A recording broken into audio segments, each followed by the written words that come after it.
Consulting live stream. I'm Doug Morrison, professional services solution architect, DevSecOps here. And I'm joined today with Jeff Thompson from the city of Virginia Beach. Jeff, you want to just introduce yourself a little bit? Yes, good afternoon. My name, as Doug said, my name is Jeff Thompson. I'm a systems analyst with the city of Virginia Beach. And one of my primary functions there is in the quality area and in testing and requirements engineering and basically validating. I'm there for about, I guess, 9 years, May 1st. Great. Well, thanks, Jeff. I really appreciate you joining today. I think you've done some really exciting things there in your time at City of Virginia Beach, particularly around requirements engineering. What is it and why is it important to the City of Virginia Beach? Well, we've started to adopt a program based on the IRAB, that's the International Requirements Engineering Board standards. And we're just in the infancy of that, but we have been doing for several years now heavy emphasis on requirements engineering and requirements management. Engineering being inclusive of elicitation, the techniques around elicitation, validation of those requirements, say with the stakeholders and teams, and how important that is to either buy appropriate systems that are effective or build them. We do both at the city. And then, of course, the management of that process and flow, we use ALM for that. We actually use it during elicitation because it's a great documentation tool. But we also use it then for the lifecycle management of the product, either a new product or introduce an existing product that might be going through an upgrade.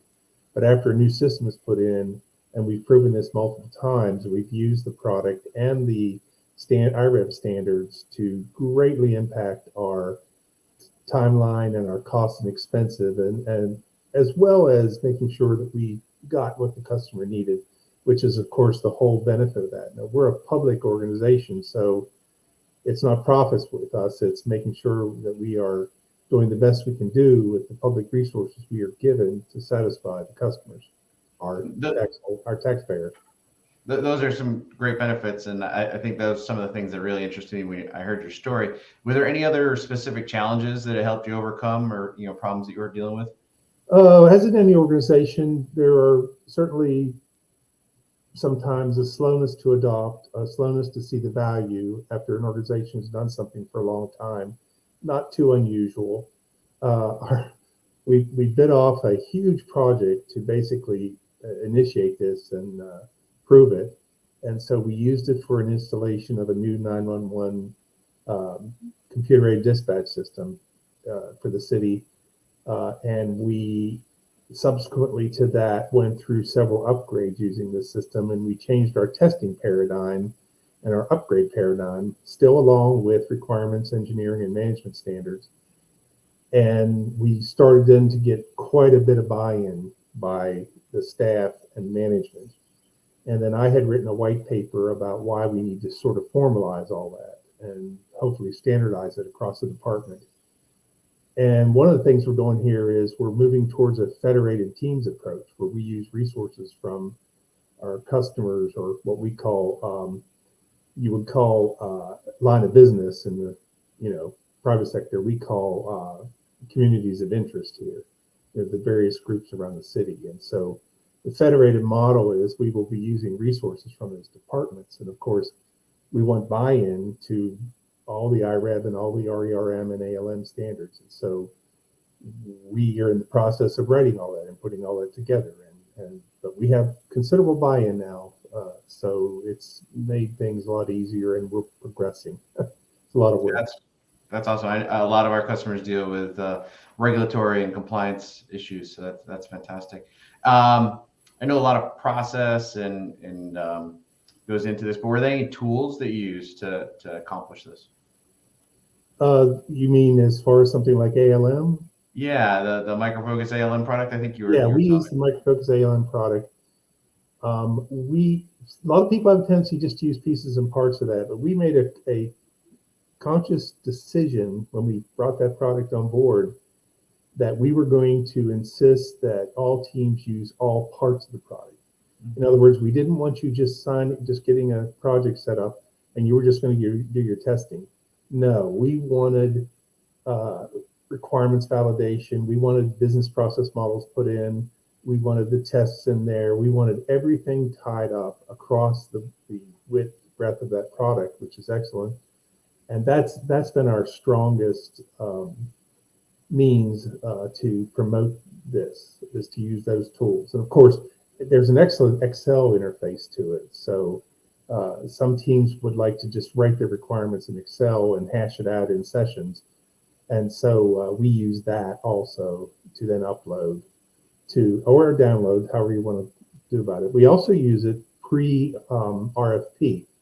If we're going to go to the street and look for a product, we at times will create those requirements in ALM, let ALM number them, and now we have an official system of record, which we use when you requirements in ALM. That is the system of record. So there's no other requirements floating around out there that somebody may have decided they want. But it's not an ALM, it's not official. So traceability, right? That's lots of traceability from just the authorship side, as well as traceability on the interactions of those requirements to the stakeholders' satisfaction. So yeah, those are basically the tools we use to hopefully manage this process. Of course, solicitation that doesn't really have a lot to do with ALM other than the documentation standpoint. So we're still using natural language per se. However, we are going to be considering other things, like UML, some other standards. But right now, we're pretty much a natural language shop on that, because we have standards about how we want those requirements written. That's all part of the background going into ALM.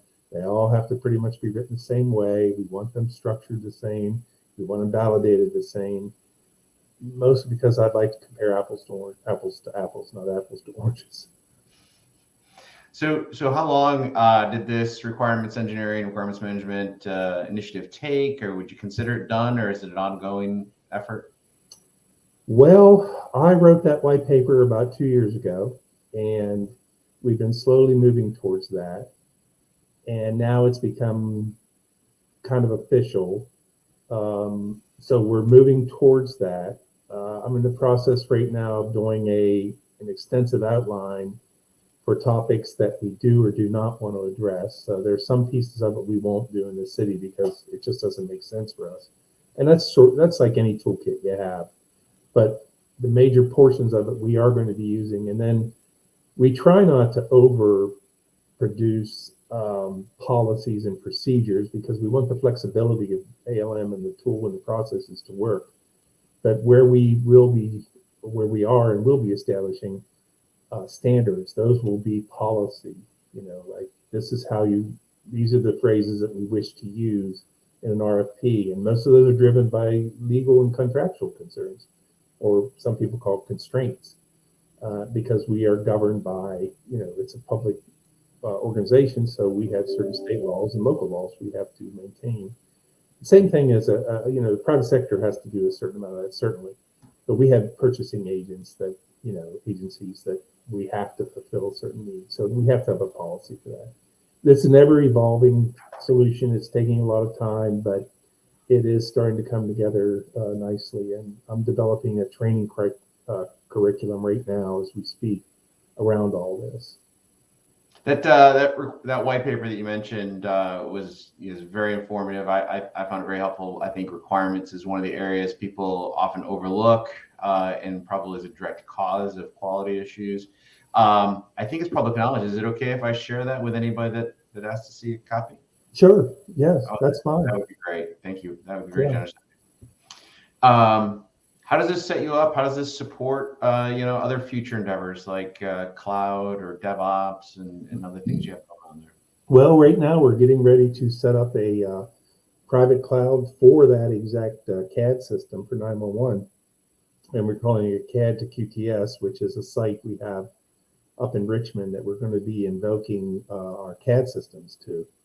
The fact that we have everything known to man in ALM about the CAD system requirements, business process models, pre-existing testing that we had done, it's our system of record. And so we have a qualitative effort along with that, setting up that private cloud, if you will. And we're going to be using the heck out of ALM and our pre-existing knowledge that we have in order to break it down. I just got the outline today, as a matter of fact.